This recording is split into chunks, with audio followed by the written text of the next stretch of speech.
Hi friends, இது கைக்குத்தல் அரிசின்னு சொல்லுவாங்க. ரெட் ரைஸ் அப்படின்னும் சொல்லுவாங்க. இது சாதமாக வடித்து சாப்பிட்டா உடம்புக்கு ரொம்ப நல்லது. அப்படி சாப்பாடாக சாப்பிட முடியாதவங்க தோசை சுட்டு சாப்பிட்டுக்கலாம். இப்போ பாருங்கள், ஒரு டம்ளரில் சின்ன டம்ளரில் அரிசி அளந்து போட்டிருக்கேன். அந்த ரெட் ரைஸு இப்போது அரை டம்ளர் கருப்பு உளுந்து, பச்சரிசி ஒரு அரை டம்ளரு, சிறுதானியங்கள் 4-5 ஐட்டம் சேர்ந்தது சிறுதானியம் கலந்து வச்சுருக்கேன். அது ஒரு அரை டம்ளரு, ஒரு அரை ஸ்பூன் அளவுக்கு வெந்தயம். இது எல்லாமே கழுவிட்டு நல்ல தண்ணி ஊற்றி ஊற வச்சுருக்கேன்.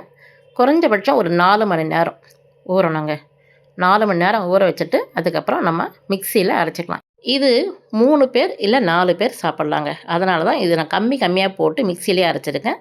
உங்கள் ஃபேமிலி பெருசாக இருந்ததுன்னா உங்கள் வீட்டில் உள்ள ஆளுங்களுக்கு ஏற்ற மாதிரி நீங்கள் அரிசி அளவு பருப்பளவெல்லாம் கூட்டி போட்டு ஊற வச்சு அரைச்சி நீங்கள் கிரைண்டரில் அரைச்சி ஃப்ரிட்ஜில் ஸ்டோர் பண்ணி வச்சுக்கோங்க.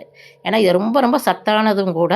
நிறைய பேர் சாதமாக வடித்து சாப்பிட முடியாதவங்க இப்படி தோசையாக சுட்டு சாப்பிட்டுக்கலாம். சிறுதானியம், கருப்பு உளுந்து இது எல்லாமே உடம்புக்கு நல்லதுன்றதுனால இதை ட்ரை பண்ணுங்கள். செஞ்சு சாப்பிட்டு எப்படி இருக்குன்னு கமெண்ட்ஸில் சொல்லுங்கள்.